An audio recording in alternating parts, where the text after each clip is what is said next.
kita akan melanjutkan pelajaran yang minggu kemarin ya, yaitu tentang apa? Ya, tentang buku pengayaan atau non-fiksi. Sebelum kita lanjutkan pelajaran hari ini, minta tolong kepada ketua kelas untuk membaca doa terlebih dahulu ya, agar pelajaran kita pada pagi hari ini berjalan dengan lancar. Oke, berdoa mulai.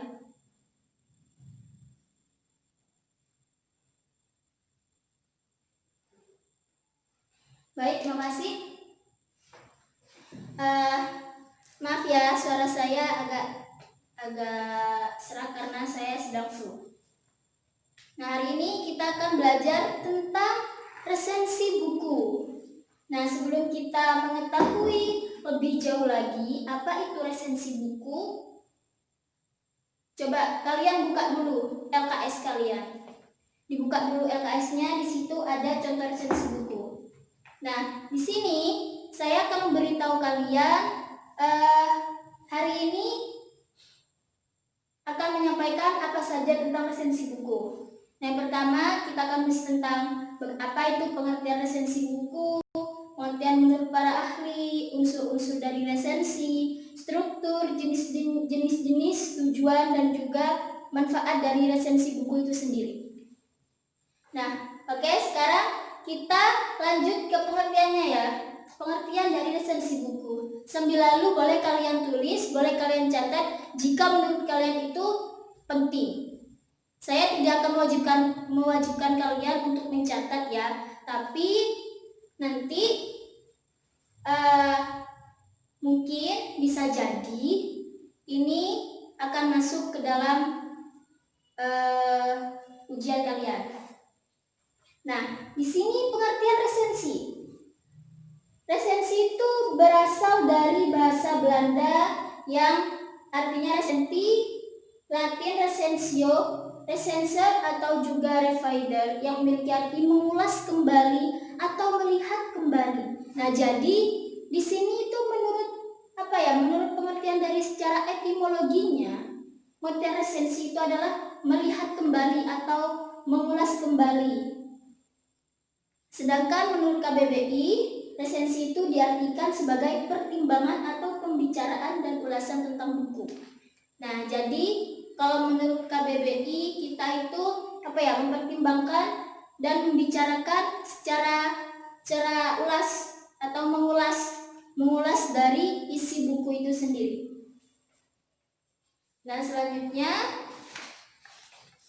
setelah pengertian di sini ada pendapat dari para ahli, dari beberapa ahli tentang resensi buku.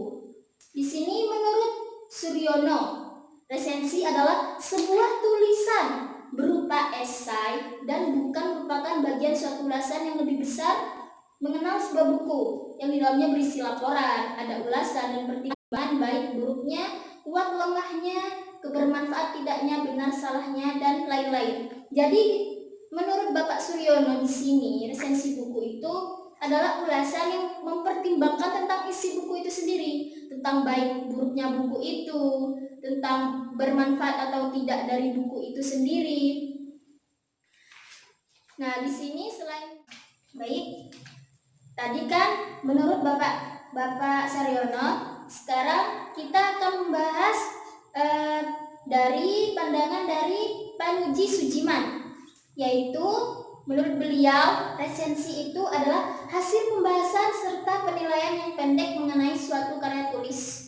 Nah, konteks ini memberi arti penilaian, mengungkapkan secara sekilas, membahas atau mengkritik buku. Di sini pendapat dari Bapak Suryono dan juga Bapak Panji Sujiman ini sebenarnya agak sama ya, bukan agak sama tapi memang hampir sama, yaitu menurut beliau resensi buku itu adalah mengulas kembali, mengkritik, melihat baik atau buruk dari buku itu sendiri. Nah, setelah itu ada unsur-unsur dari resensi buku.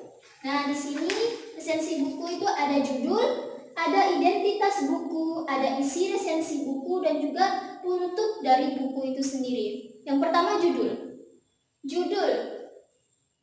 Judul mempunyai kesinambungan dengan isi.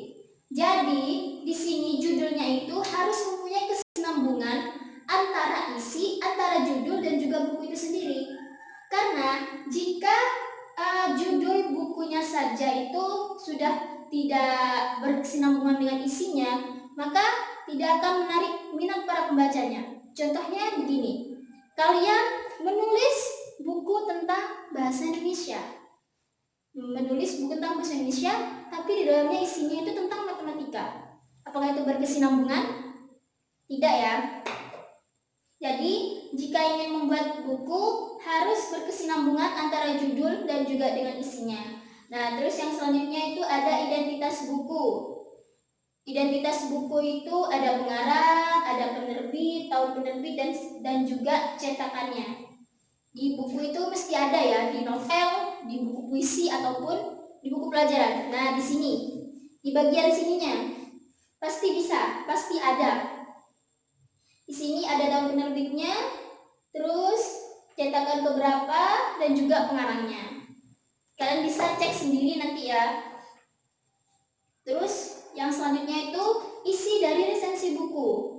Nah, bagian ini berisi tentang sinopsis, yaitu ulasan singkat buku dengan kutipan singkat dan keunggulan serta kelemahan buku, rumusan kerangka buku dan bahasa yang digunakan. Nah, isi resensi buku ini menceritakan tentang bagian atau seluruh, bisa jadi itu misal dari daftar isi, bisa dibilang daftar isi ya. Terus menceritakan tentang kekurangan dan juga kelebihan dari buku yang dibuat atau yang ditulis. Nah, yang terakhir itu ada penutup resensi buku. Nah, pada bagian penutup biasanya berisi alasan kenapa buku tersebut ditulis dan kenapa buku tersebut ditujukan. Jadi, pada bagian penutup kalian menceritakan alasan tentang membuat buku itu. Kenapa mau menulis buku itu? Manfaatnya buku itu apa? Gitu ya. Nah, selanjutnya ada struktur dari teks resensi buku. Yang pertama itu ada identitas, ada orientasi, sinopsis, analisis, dan evaluasi. Yang identitas di sini itu mencakup tentang judul, pengarang, penerbit, tahun terbit, tebal halaman, dan ukuran buku. Sedangkan orientasi ada bagian terletak di paragraf pertama, menjelaskan tentang kelebihan buku. Sudah dijelaskan tadi ya. Terus sinopsis tadi juga sudah dijelaskan. Yang selanjutnya itu ada analisis, paparan tentang keberadaan unsur-unsur cerita seperti tema, penokohan, dan alur. Dan evaluasi itu berupa paparan tentang kelebihan dan kekurangan suatu karya. Nah, selanjutnya itu ada jenis-jenis resensi buku. Nah, di sini ada 3 jenis resensi buku ya. Yang pertama bersifat informatif, deskriptif, dan juga kritis. Informatif di sini maksudnya yang disampaikan itu dengan singkat dan umum dari keseluruhan isi buku. Jadi informatifnya itu tidak diceritakan secara mendetail, tapi secara singkat saja menurut garis besar dari buku itu sendiri. Nah, yang kedua itu ada resensi deskriptif. Resensi deskriptif itu adalah membahas secara detail pada bagian atau babnya. Nah, kalau tadi yang informatif itu secara garis besarnya, di sini deskriptif itu membahas secara detail dari buku itu sendiri. Nah, yang selanjutnya itu adalah ada resensi kritis. Nah, resensi kritis adalah mengulas detail buku menggunakan metodologi ilmu pengetahuan tertentu. Isi dari resensi kritis biasanya objektif dan kritis dalam menilai isi buku. Jadi begitu ya tentang bagian dari resensi buku. Ada apa saja? Coba siapa masih ingat? Ya, ada informatif, deskriptif, dan juga kritis. Oke, yang terakhir kita akan membahas dari tujuan resensi.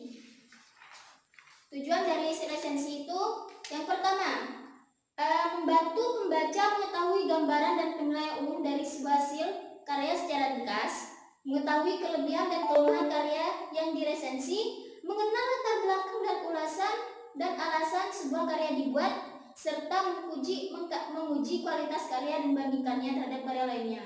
Jadi itu merupakan beberapa dari tujuan resensi buku itu ditulis ya. Nah, sekarang itu ada manfaat dari resensi. Yang pertama itu ada dijadikan bahan pertimbangan. Yang kedua nilai ekonomis, sarana promosi buku dan juga pengembangan kreativitas. Nah, yang dimaksud dengan bahan pertimbangan itu memberikan gambaran kepada para pembaca tentang suatu karya dan mempengaruhi mereka atas karya tersebut. Nah, jadi secara tidak langsung di sini bahan pertimbangan itu seperti mengajak para pembaca untuk membaca hasil karya itu. Dan yang kedua itu ada nilai ekonomis, mendapatkan uang atau imbalan serta buku-buku yang diresensikan secara gratis dari penerbit buku apabila resensinya dimuat di koran atau majalah. Nah, yang ketiga itu sebagai sarana promosi buku. Buku yang diresensikan adalah buku yang belum pernah diresensi, sehingga resensi merupakan media untuk mempromosikan buku baru tersebut. Dan yang terakhir itu ada pengembangan kreativitas. Semakin terasa biasa tulis untuk setiap individu. Nah, hal ini dilakukan itu pengembangan kreativitas di sini itu dilakukan untuk mengembangkan ide-ide yang telah dituliskan oleh para penulis. Nah, sampai di sini apa ada yang ingin ditanyakan atau kalian tidak mengerti? Oke, paham semua ya. Untuk materi hari ini adalah materi terakhir ya. Minggu depan kita akan membahas pembahasan yang lain. Jadi sudah bisa mengerti apa itu resensi buku non-fiksi. Mungkin minggu depan kita akan membahas tentang yang fiksi. Jika hari ini kita membahas non-fiksi, minggu depan kita akan membahas tentang fiksi. Baik, ada yang ingin ditanyakan? Oke, saya anggap kalian sudah mengerti ya, karena tidak ada yang bertanya.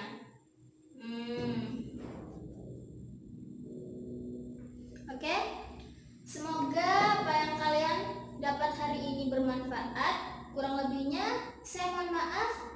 Wassalamualaikum warahmatullahi wabarakatuh.